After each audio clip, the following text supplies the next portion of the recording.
नमस्कार, मेरा नाम राहुल सिंह परिहार है। मैं शिवसेना उद्धव बाला साहब ठाकरे का जिला अध्यक्ष हूँ और प्रदेश संगठक भी हूँ।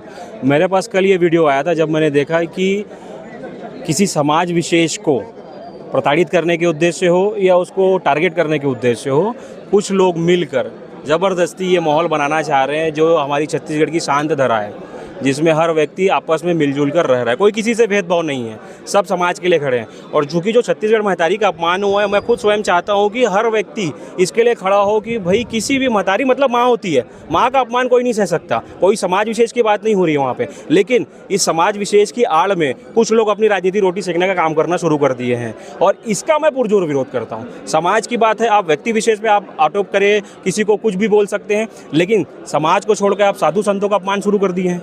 और उसको आप ये कहते हैं कि मैं अपने छत्तीसगढ़ स्वाभिमान की बात करता हूँ। छत्तीसगढ़ के विषय में क्या जानते हैं वो कुछ नहीं मालूम है। छत्तीसगढ़ जब शासन का बना था उस समय आप संविधान में लिखे, जब इस प्रांत की रचना हुई थी उसमें लिखा गया था कि इस प्रदेश में रहने वाले जितने भी लोग हैं सब छत्तीसगढ़िया कहलाएंगे। ये जानकारी है क्या उनको? नहीं है। लेकिन सिर्फ और सिर्फ अपनी राजनीति रोटी सेकना है, इसका उद्देश्य को पूरा करना है। चाहे समाज हो, संत हो, किसी का भी अपमान करें। और हमारे ये प्रशासन की और शासन की लापरवाही है जो ये ऐसे लोगों को फल फूलने दे रहे हैं और मौका दे रहे हैं। आज अगर हम उनके खिलाफ कड़ी कार्रवाई नहीं करेंगे, कल ये फिर उठ खड़े होंगे। आज इन्होंने सिंधी समाज को अपमानित किया है, अग्रवाल समाज को अपमानित किया है, किसी भी समाज को नहीं छोड़ेंगे। और हर समाज का ये दायित्व है कि अगर अपने समाज की आप रक्षा करते हो तो दूसरे समाज की भी रक्षा करना है आपको। और अगर आप ये नहीं कर सकते हैं तो आपको भारतीय होने का तो कोई मतलब नहीं है और छत्तीसगढ़ी होने का तो कोई मतलब ही नहीं है। और स्वाभिमान की बात करने वाले व्यक्ति सिर्फ और सिर्फ इसको बोलो, उसको बोलो, इसको बोलो, करना क्या है? कुछ नहीं।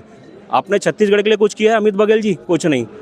कांसा चोर के लिए और कोई शब्द नहीं है मेरे पास, जिसने छत्तीसगढ़ स्वाभिमान की बात करके इतना सारा बलिदान दिया। आज तक मंदिर बना है क्या बूढ़ादेव का?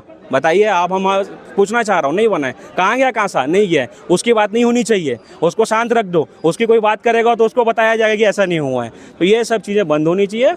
आप राजनीति करें, स्वच्छ राजनीति करिए, इसका आपका हक है, आप जो करना करिए, लेकिन किसी भी समाज का अपमान बर्दाश्त से बाहर है। और शिवसेना हमेशा किसी भी व्यक्ति विशेष की बात नहीं, किसी भी समाज के साथ हमेशा खड़ी है। और अपमान तो हम सहने देंगे ही नहीं, चाहे कोई भी हो। किसी भी साधु संत का अपमान खड़ी कहाँ भी होगा, वहाँ शिवसेना को आप पाएंगे और पुरजोर विरोध करेंगे। इनका बड़ा एक प्यारा सा डायलॉग है, पहले निवेदन, फिर आवेदन, फिर धनाधन। तो शिवसेना को बताने की ज़रूरत नहीं है कि शिवसेना कैसी पार्टी है, पहले धनाधन से ही शुरुआत करती है। और ऐसे लोगों को तो फिर हम सीधा करना जानते हैं।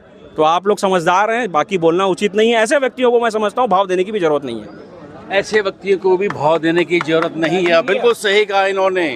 पहले आवेदन देंगे, नहीं तो फिर धनाधन देंगे, ऐसा कहना है शिवसेना के परिहार जी का।